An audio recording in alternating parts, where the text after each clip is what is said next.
Και κύριοι, κυρία Πρόεδρε και κύριοι του Διοικητικού Συμβουλίου, στη σημερινή αυτή εκδήλωση βρισκόμαστε σε μια ωραία πρωτοβουλία που πραγματικά να φτάσει παραπάνω από τα 4 χρόνια, να φτάσει στην πρώτη, δεύτερη, τρίτη δεκαετία και να συνδέει το παρόν με το παρελθόν. Σε αυτή λοιπόν την όμορφη βραδιά του Οκτωβρίου, στην κεντρική πλατεία ενός από τα ιστορικά χωριά της Πελοποννήσου, στην Όλενα. Βρισκόμαστε εδώ λοιπόν με την ευκαιρία μιας εκδηλώσεως για ένα βασικό προϊόν και αγαθό της περιοχής, το αμπέλι και τα προϊόντα του. Γνωρίζουμε πιο καλά έτσι την ιστορία και τη λαογραφία μας. Δεν βρισκόμαστε σε ένα τυχαίο χωριό, παρότι και αυτό έχει υποστεί τις δραματικές συνέπειες της αστιφιλίας και της μετανάστευσης, καθώς πολλά παιδιά της Όλενας αναγκάστηκαν από τις συνθήκες να αναζητήσουν καλύτερο μέλλον σε μεγάλα αστικά κέντρα και το εξωτερικό, διατηρεί μέχρι σήμερα την αρχοντιά του. Αυτό δείχνει και η ιστορία της Όλενας. Ας την δούμε σε λίγες γραμμές.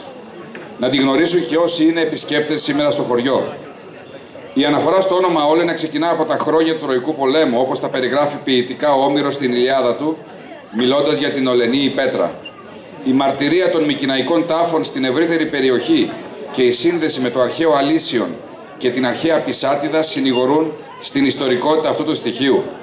Το πλέον βέβαιο είναι ότι υπήρξε πληθυσμός στην περιοχή εδώ, διαχρονικά, από την αρχαιότητα, όταν η Ηλία με την Ολυμπία και την Ήλιδα αποτελούσαν πόλους έλξεως του οικουμενικού ελληνισμού για αιώνες. Με κυρίαρχη απασχόληση τη γεωργία, ο πληθυσμός εδώ δημιουργούσε το δικό του πολιτισμό. Στα χρόνια της Ρώμης και αργότερα της Νέας Ρώμης της Κωνσταντινούπολεως, στα χρόνια του Βυζαντίου και της Ανατολικής Ρωμαϊκής Αυτοκρατορίας, η Όλενα ως όνομα και ως σημαίνουσα περιοχή υπήρχε. Περιγραφές χρονικογράφων αναφέρουν την πρωτοβυζαντινή περίοδο. Εδώ ήταν έδρα επισκόπου, που σήμαινε ότι η περιοχή είχε σημασία τόσο για τη διοίκηση του κράτους, όσο και για τον χριστιανισμό. Όταν γινόταν η μετάβαση από τον αρχαίο κόσμο στον κόσμο του χριστιανισμού, η Όλενα είχε την τιμή από όλη την Ηλία να αποτελεί την έδρα του επισκόπου για τους νεοφώτιστους στη διδασκαλία του Ευαγγελίου. Παρότι δεν υπάρχουν επαρκή γραπτά στοιχεία και όπως και για όλη την Ηλία της περίοδου, το ότι βλέπουμε σήμερα τα ερείπια τα οποία μπορούμε και εμείς να θαυμάσουμε μέσα από την προβολή του σχετικού βίντεο, όλα αυτά πιστοποιούν την ύπαρξη ζωντανής κοινότητας. Μιας κοινότητας με δικό της πολιτισμό. Ίσως γι' αυτό και μετά το 1205, όταν οι Φράγκοι εισέβαλαν στον Μοριά και τον κατέκτησαν, εγκαινιάζοντας την περίφημη περίοδο της Φραγκοκρατίας για 2 και πλέον αιώνες, ίσως γι' αυτό και εγκατέστησαν εδώ Λατίνο επίσκοπο για να προωθήσει τον παπισμό. Μνήμη της εποχής του Βυζαντίου σίγουρα είναι όμως η εορτή που τελεί ο Ιερός Ναός του Αγίου Νικολάου κάθε Μάιο για τη μετάβαση του λειψάνου του Αγίου Νικολάου από τα μοίρα της Λυκίας στον Πάρη της Ιταλίας. Περνούν οι αιώνες και έρχεται και η τουρκοκρατία. Η τουρκοκρατία έρχεται στα μέσα του 15ου αιώνα. Λίγα χρόνια μετά την άλωση του 1453 φτάνουν εδώ οι Τούρκοι εισβολείς. Ακολουθεί και μια μικρή περίοδος ενετοκρατίας. Ο πληθυσμός βρίσκεται σε νέα βασανιστήρια. Την πίστη και την ταυτότητα των χριστιανών Ελλήνων υποστηρίζουν στα χρόνια τα δύσκολα ο επίσκοπος Ολένης και οι ιερείς του. Όμως οι αναστατώσεις των αιώνων εκείνων φέρνουν τον επίσκοπο Ολένης να εγκατασταθεί, όπως αναφέρουν οι πηγές, στη Γαστούνη και τελικά στον Πύργο, όπου θα τον βρει και το Ηγερτήριο Σάλισμα του 1821 για να οδηγηθεί όμηρος και εθνομάρτυρας στις φυλακές της Τριπολιτσάς και να έχει αυτή την ξεχωριστή τιμή να δώσει το αίμα του για τη ελευθεριά μας. Το ότι το όνομα Όλενα επεβίωσε στην επισκοπική ονομασία της Ηλίας μέχρι σήμερα αποδεικνύει τη σημασία της περιοχής στον χώρο και τον χρόνο. Τα λιγοστά ερείπια που διασώζονται και πρέπει να αναδειχθούν, και εδώ είναι η ευθύνη μας, αποτελούν για εμάς τους σύγχρονους Έλληνες μια ανάμνηση ενός ιστορικού μεγαλείου. Τα μνημεία αυτά, όπως και όλες οι άλλες οι πέτρες και τα μάρμαρα στην περιοχή μας και στη χώρα μας, είναι τμήμα της ταυτότητάς μας και πρέπει να δείχνουμε τον έοντα σεβασμό. Αλλά και στο ελεύθερο ελληνικό κράτος το όνομα επελέγει για τον ευρύτερο Δήμο Ολένης συχνά. τον ευρύτερο Δήμο Ελένης, πως πρόσφατα υπήρχε, κύριε Δήμαρχε, για να θυμίζει τη σημασία του χώρου στην ελληνική ιστορία. Μια διαρκή σύνδεση με την ιστορική πορεία του τόπου είναι, με την ευκαιρία της σημερινής εκδηλώσεως, και οι τοπικές καλλιέργειες με το πλήθος των προϊόντων τους. Ανάμεσά τους, κορυφαία θέση έχουν τα αμπέλια, με το κρασί, τα σταφύλια, τη σταφίδα και το μούστο, που με τη σημερινή εκδήλωση θα προβάλλουμε, συμβάλλοντας έτσι στη διάσωση της ιστορίας και της λαογραφίας του τόπου. Ευχόμαστε, όπως είπε και η κυρία Πρόεδρος, να τιμάμε το παρόν, σε μια εποχή γενικότερης εθνικής αμνησίας, σεβόμενοι όμως και το παρελθόν μας, που το σέβονται άλλοι λαοί οι οποίοι έρχονται σε επαφή με τον ελληνικό πολιτισμό. Και αυτή η εκδήλωση ευχόμαστε και επιθυμούμε να προσφέρει πολλά προς αυτή την κατεύθυνση. Ευχαριστώ.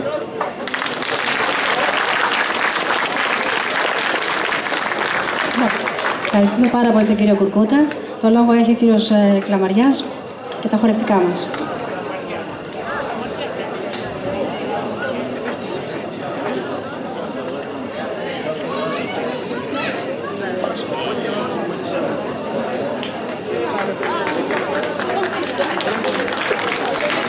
Κυρίες και κύριοι, καλησπέρα και από εμένα και καλώς ήρθατε στην τέταρτη γιορτή Τρίγου. Η καταγωγή του αμπελιού ως φυτού είναι παλαιότερη του ανθρώπου. Παρά τα πολυάριθμα ευρήματα, τις αναφορές στα κείμενα αρχαίων συγγραφέων, τις παραστάσεις των Αγίων και τις άλλες μαρτυρίες, δεν μπορούμε να ισχυριστούμε με βεβαιότητα ότι η ιστορία του αμπελιού έχει γραφτεί πλήρως. Στην Ελλάδα δεν είναι ακριβώς γνωστό πότε άρχισε η καλλιέργεια του αμπελιού, ίσως γύρω στο 15ο αιώνα π.Χ. Άλλοι λένε ότι ήρθε από τη Φινίκη Μεσοκρήτης. Από εκεί πέρασε στην Άξο και ύστερα στην υπόλοιπη Ελλάδα. Άλλοι δίνουν την προτεραιότητα στην Αιτωλία και άλλοι στη Θράκη. Είτε όμως από τον ένα δρόμο είτε από τον άλλο, η αμπελοκαλλιέργεια εξαπλώθηκε γρήγορα σε ολόκληρη την Ελλάδα και κατέκτησε σημαντική θέση στην οικονομία του τόπου. Όποιος λοιπόν κι αν ήταν ο δρόμος, το κρασί είχε σπουδαία θέση στη ζωή των αρχαίων Ελλήνων. Σε τέτοιο βαθμό μάλιστα, που ο Διόνυσος, ο θεός της άγριας βλάστησης στην αρχή, να συνδεθεί σχεδόν αποκλειστικά με το ευλογημένο προϊόν του σταφυλιού και να τιμάται από τους αρχαίους Έλληνες ως ο θεός του κρασιού. Το υπέροχο ποτό που κερνούσε στους ανθρώπους σκόρπιζε παντού το κέφι. Έκανε τους ανθρώπους να ξεχνούν τις στεναχώριες τους και να ζωγραφίζεται στα πρόσωπά τους το χαμόγελο. Όπου περνούσε, ξεκινούσε τρικούβερτο γλέντι και δεν ακουγόταν άλλο τίποτε παρά η εύθυμη ήχη των μουσικών οργάνων και τα ζωηρά τραγούδια. Πώς λοιπόν να μη λάτρευαν οι άνθρωποι αυτόν τον Θεό?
Στην Ελλάδα η αμπελοκαλλιέργεια συνεχίζεται χωρίς διακοπή από την αρχαιότητα στα χρόνια του Βυζαντίου, κατά τη διάρκεια της τουρκοκρατίας και μέχρι σήμερα, διαιωνίζοντας την παράδοση του ελληνικού κρασιού.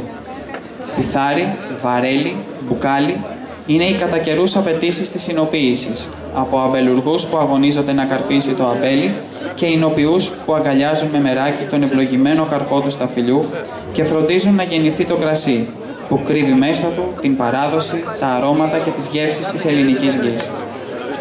Μια παροιμία λέει: «Ο θέρος και ο τρίγος μοιάζουν με τον πόλεμο, απαιτούν γενικό ξεσηκωμό».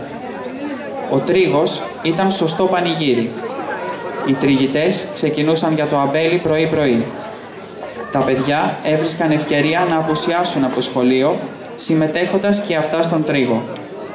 Συγγενείς, γειτόνι, φίλοι αλληλοβοηθούνταν.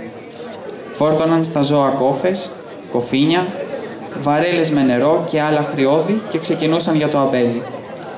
Μπαίνοντας στο αμπέλι, ξεκινούσε και το τραγούδι. Αμέσως άρχιζαν το κόψιμο των σταφυλιών, τα οποία τα έριχναν στα κοφίνια. Όταν γέμιζαν τα κοφίνια, τα έριχναν στις κόφες που βρίσκονταν φορτωμένες στα ζώα. Όταν γέμιζαν οι κόφες, τις σκέφαζαν με χράμια για να μην χύνονται τα σταφύλια στους ανηφορικούς δρόμους και οδηγούσαν τα ζώα, συνήθως οι άνδρες, στο σπίτι όπου βρισκόταν ο λίνος. Τα περισσότερα σπίτια είχαν λίνο, αφού σχεδόν όλοι είχαν αμπέλια. Κατά τον τρίγο διάλεγαν μερικά σταφύλια για φαγητό, να φιλέψουν γειτόνους που δεν είχαν αμπέλια ή για να κρεμάσουν κρεμαστάρες και να τα φάνε αργότερα το χειμώνα. Το κρασί και το αμπέλι λοιπόν έπαιζαν και παίζουν μέχρι και σήμερα σημαντικότατο ρόλο στη ζωή των Ελλήνων και είναι άρρηκτα συνδεδεμένα με τα ήθη, τα έθιμα, τη θρησκεία, την τέχνη και τον πολιτισμό, την καθημερινή ζωή, τα πάθη και τους καημούς τους. Και κάτι τέτοιο μπορεί να δικαιολογηθεί από το γεγονός ότι η άπελος και το κρασί, πέρα από το ότι αποτέλεσαν μέσα για την ικανοποίηση βασικών βιοποριστικών αναγκών, προσέφεραν παράλληλα και τη χαρά της κοινωνικότητας. Μια τέτοια στενή σχέση επηρέασε βαθιά και άφησε έντονα τα σημάδια της στον ελληνικό πολιτισμό, την ελληνική παράδοση, τους ελληνικούς χορούς και τα δημοτικά τραγούδια. Το χορευτικό μας πρόγραμμα θα ξεκινήσει με τις δύο μικρές χορευτικές ομάδες του Πολιτιστικού Λαογραφικού Συλλόγου Ιολένη, με χορούς από τη Μακεδονία και την Ήπειρο.